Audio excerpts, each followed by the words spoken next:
Okay, pag-usapan natin to. May mga aligasyon tungkol sa mga maletang puno raw ng pera para punduhan ang isang pambansang budget na, teka lang, hindi pa man lang naisusulat. Dito mismo nagsisimula ang buong gulo at yan ang bubusisiin natin ngayon para makita kung saan ba talaga nanggagaling ang lahat ng ito. Sige, umpisahan natin sa pinakaugat ng kontrobersya. Ito yung pasabog na pahayag galing kay dating Representative Zaldico na talagang nag-init sa mga usapan. Ayan, yan yung mismong akusasyon na kumalat. Pero dito pa lang, may lumalabas na agad na tanong. Paano ka nga naman magbabayad para sa isang bagay na, hindi pa nag-exist? Parang may hindi nagtutugma agad, di ba? So yan talaga ang pinaka-critical na tanong. Pag tiningnan natin yung mga petsa, yung timeline, nagme-make sense ba talaga yung buong kwento? Kasi dito na raw nagsisimulang magpakita ng mga butas ang naratibo. Okay, silipin natin yung mismong timeline. Dito kasi natin makikita kung paanong may nabubuong ibang anggulo sa kwento. Malayo doon sa orihinal na akusasyon. So, tingnan nyo to. Yung mga maleta daw, inabot noong Enero, Mayo at Agosto ng 2024. Pero yung 2025 budget, sinimulan palang i-draft noong Agosto.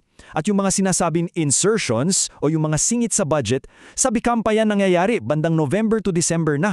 Ang layo ng agwat, di ba? Kumbaga, para kang nagbayad para sa isang bahay na wala pang ang blueprint.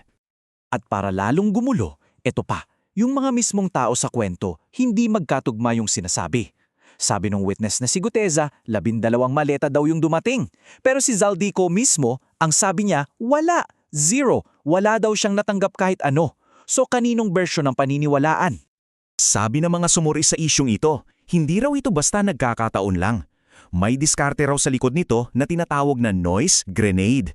Ang plano? Maglabas ng isang pasabog na issue na nakatutok sa Senado. Tapos, kapag lahat na nakatingin sa Senado, biglang maglalabas ng isa pang mas maingay na kontrobersya. At this time, ituturo naman ang Kamara at ang Palasyo. Ang resulta, nalipat ang atensyon ng lahat at nakalimutan na yung unang issue. Classic diversion tactic, kumbaga. So kung ang kwento ni Ko ay isa lang palang diversion, ang logical na tanong, ano yung pinagtatakpan? Saan ba talaga dapat nakatutok ang investigasyon? Dito na pumapasok yung isa pang anggulo. Sinasabi na ang trail ng ebidensya hindi raw dapat sa palasyo hanapin, kundi sa mga last-minute insertions sa budget, yung mga pondong bigla na lang isinisingit sa huling yugto ng pag-aproba. At ang tanong, saan daw ito nanggaling? Ang turo sa Senado raw mismo.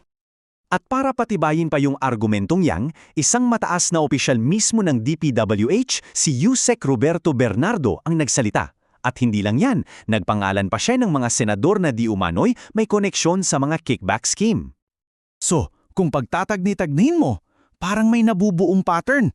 May mga last-minute insertions daw galing sa mga senador na napupunta sa mga questionableng flood control projects na ang mga contractors ay yung mga na-red flag na. Tapos, may testimonya pa mula sa isang DPWH insider. Parang lahat may iisang sinulid na nag-uugnay. Okay, pero kung may anomalya nga sa budget, ano naman ang naging aksyon ng Pangulo? Dito, ipinapakita na yung mga ginawa niya ay parang direktang kontra sa mga akusasyon na sangkot ang palasyo. Para maintindihan yung susunod na punto, kailangan muna nating malaman yung terminong for later release o FLR. Isipin nyo na lang, ito yung parang pause button sa isang pondo. Kahit aprobado na, naka-freeze yan. Hindi pwedeng gastusin hanggat hindi sinasabing, okay, go na. Ang argumento dito ay ito. Aktibong hinarang ng Pangulo yung mga proyektong kahina-hinala. Una, veto.